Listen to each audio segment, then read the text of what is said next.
Hi friends, ही पुरणपोळी नाही बरं, ही आहे आंबा पोळी। आंब्याचा सीझन चालू झाला आहे, चला करूया आंब्याची पोळी। तर बघा, आंब्याची पुरणपोळी तर मी कढईमध्ये थोडंसं तूप टाकलेलं आहे आणि 1 वाटी बारीकवाला रवा हा छान भाजून घेते आहे गुलाबी रंग होईपर्यंत। आणि हा हापूस आंब्याचा रस मी काढलेला आहे, छान गोड असतो। तुम्ही तुमच्या कोणत्याही आंब्याचा रस घेऊ शकता।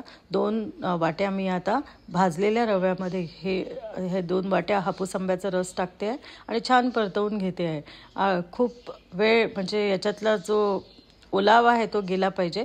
आता जेवढा रवा घेतला आहे त्याचा इतका किंवा त्याच्या अर्धी साखर घेतली तरी चालेल। मी अर्धीच घेतली आहे, 1 वाटी रव्याला अर्धी वाटी साखर टाकलेली आहे। माझा आंबा खूप गोड आहे, तुमचा आंबा गोड नसेल तर तुम्ही जास्त साखर टाका।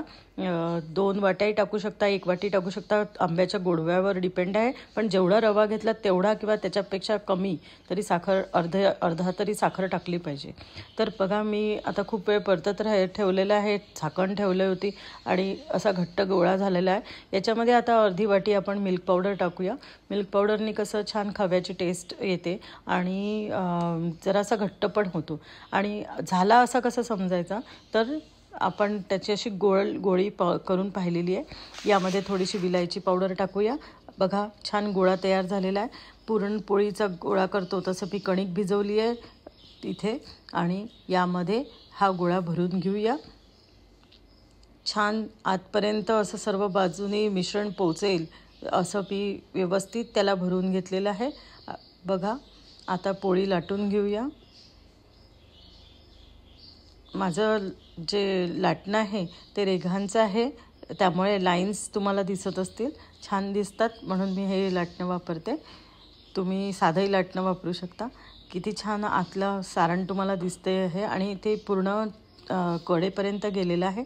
ही आपली पुरणपोळी छानसं तूप घालून त्याला फ्लिप करून घेऊया। बघा, किती छान खरपूस अशी भाजून घेते आहे, छान फुगते पण आहे। खूप टेस्टी अशी सगळ्यांना आवडणारी आंब्याची पुरणपोळी करून बघा, खूप नक्की सगळ्यांना आवडेल। छान खरपूस भाजून घ्यायची आहे आणि गरम गरम तूप किंवा दुधासोबत याला सर्व करायची आहे आपल्याला। बघा, मी इथे करून घेतलेले आहे आज आंब्याच्या पोळ्या। बघा किती छान दिसतात आणि मी तुम्हाला तोडून दाखवते। आतमधलं सारण बघा किती छान आहे, वाव! करून पहा, बाय।